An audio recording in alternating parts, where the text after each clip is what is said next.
അല്ല റേഷൻ കടയിൽ നിന്ന് പോകണം, നീ പെട്ടെന്ന് ഇറങ്ങിയില്ല, പോവാ. പോവാ. അല്ല എനിക്ക് തുണി എടുക്കാൻ പോകണം, നീ പെട്ടെന്ന് റെഡിയാവാ, പോവാ. പോവാ. അല്ല ഒരു കല്യാണത്തിനാണ്, നീ 10 മിനിറ്റ് റെഡി ആയിട്ട് കൊടുത്തിട്ട് വരുവാ. പോവാ. നീ എവിടെ പോകും? ഒരു കല്യാണത്തിന് പോണ്ടേ? കല്യാണോ? ആരാ കല്യാണം? അത് പിന്നെ അല്ല കല്യാണം എവിടെ വെച്ച്? ഇവിടെ വെച്ചെന്ന് ചോദിച്ചാ നീ എന്താണ് ഒന്ന് പരിഗണത്? സത്യം പറ, നിന്നെ കല്യാണം വിളിച്ച? എന്നെ വിളിച്ചില്ല, നിജുവിനെ വിളിച്ച്, നിജു എന്നെ വിളിച്ച്, അതുകൊണ്ട് ഞാൻ പോണ്. എവിടെ പോയി നിങ്ങൾ രണ്ടു ഒരുമിച്ചല്ലേ? നിജു അവിടെ ഉണ്ട്, അവിടെ റിജിയും ഉണ്ട്. ഞാൻ കണ്ടിട്ടില്ല ഇങ്ങനെ രണ്ടെണ്ണത്തിന്. എടാ നമ്മുടെ കൊച്ചിലോട്ടെ അങ്ങനെ തന്നെ. അവൻ എവിടെയെങ്കിലും പോയാൽ ഞാൻ കൂടെ പോകണം. അവൻ എന്തെങ്കിലും സെലക്ട് ചെയ്യണമെങ്കിൽ അത് ഞാൻ തന്നെ സെലക്ട് ചെയ്ത് കൊടുക്കണം. അവന്റെ ഫസ്റ്റ് ചോയ്സ് ഞാനാ. ഇതുവരെ ഒരു കൂട്ടുകെട്ട് പഞ്ചായത്തിൽ ഒന്നേ കാണുള്ളൂ. സത്യം പറഞ്ഞ അസൂയ തോന്നുന്നുണ്ടോ? നീ നേരത്തെ വന്നാ ഓ എന്റെ പൊന്നളിയ, നീ എവിടെ പോയി കിടന്നടാ? നിന്നെ ഞാൻ എത്ര പ്രാവശ്യം കോൾ വിളിച്ചു, നീ എത്ര കോൾ എടുക്കാത്ത?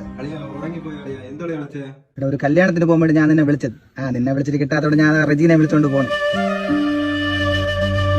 5 മിനിറ്റ് ഞാൻ ഇതാ പറഞ്ഞു, റജി എങ്ങനെയെങ്കിലും നീ ഒഴിവാക്ക്. അപ്പൊ ശരി അളിയാ. അളിയാ തിന്നണ്ടല്ലോ. ഞാൻ ഇപ്പോഴാണ് ഓർത്തത്, വീട്ടിലൊരു അത്യാവശ്യം ഉണ്ടായിരുന്നു. ഇനി അതെ പോയിട്ടാ ഞാൻ പോണം.